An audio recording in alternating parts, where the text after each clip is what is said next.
Deee-Lite were an American house and dance group who were formed in New York by a New Yorker singer and a Russian DJ and multi-instrumentalist.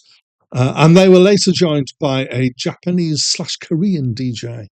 In 1990, they released their first album with their debut single, Groove is in the Heart, which was an international hit. They released 3 albums in total, with their third being in 1994. They also ceased to exist in 1994, although Wikipedia claims, kind of in the sidebar, that they were active until 1997 and that they had another stint of existence from 1998 to 2002, but I can see no information about those extra bits of time.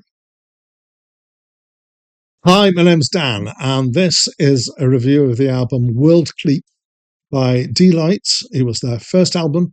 It was released in 1990. It's my first time listening to it, but I do know Groove is in the Heart. It was a hit. I think it's kind of hard to avoid. There was an explosion in the UK, at least, of rave and techno and acid and house music in the very early 90s. And I did, bizarrely, I've done some weird things in my life at times. I did a small amount of DJing for some low-key discos around that time, complicated as to why. And so some of these tracks become fairly familiar to me with some of this dance music around at the time. And I didn't hate this and I didn't hate it generally. I didn't love it either, but it's not one that gave me a strong reaction in either direction. So this album, I'd say, is a mixture of house-ish, techno kind of stuff, with some of that has what I think of as being the iconic techno syncopation, which is often something like dun, dun, dun, dun, dun, dun, dun, dun, dun, dun, that kind of thing. Offbeat syncopation, usually on a keyboard, maybe on the particular kind of very sample piano sound that is often used by that kind of music. Fast beats, and then it ranges to some more funky stuff, like Who Was That? The first track, Deee-Lite Theme, is on big beat in a way. So it's got quite a variety of kind of stylistic feels. But actually, all these distinctions are not really that important. It's reasonably varied, dancey, poppy stuff. There's some samples, there's some real instruments, and it's fairly well put together, I would say. We've got singing by Lady Miss Keir. She's got a strong voice that sits on the top of the music well. It blasts through. She's got a great vocal tone that carries it all through, even if occasionally she isn't quite on the notes. And I remember that from back in the day, listening to Grooves in the Heart. Yeah, Grooves in the Heart. I'm thinking, not quite on note always. It is a thing that I feel I'm particularly sensitive to. The songs are not about very deep things. They're generally about dancing and love and delight and things like that. It's dancey, fun stuff.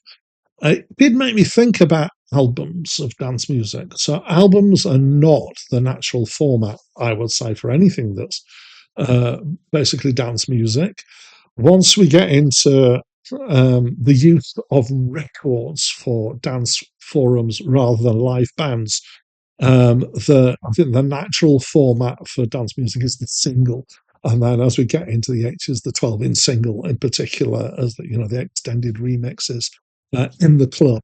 So it's a single in the club, not a living room with an album. So having said that, yeah, I will talk about it. Well, what is it? How is it as an album listen? Because I am doing album reviews. So it's up and down. It starts strong. At parts, I lost interest a little bit. As sometimes happens, I preferred the less techno-y tracks. But I think maybe that's a milder version that came from being overexposed at the time with doing this kind of DJ and some related very small scale radio work that I did at that point in time. It has a certain style and a feel to it, and it's energetic and stylish, and it has this very kind of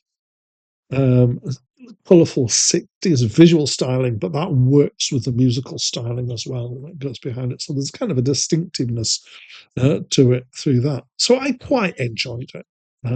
But it wasn't a complete sell for me. And I think some of the tracks I say, yeah. And the first track I was kind of pinning along and thinking, yeah, this is going to be a good album. And then it kind of mildly disappointed at times in there, but also mildly picked that up back again with some of the tracks.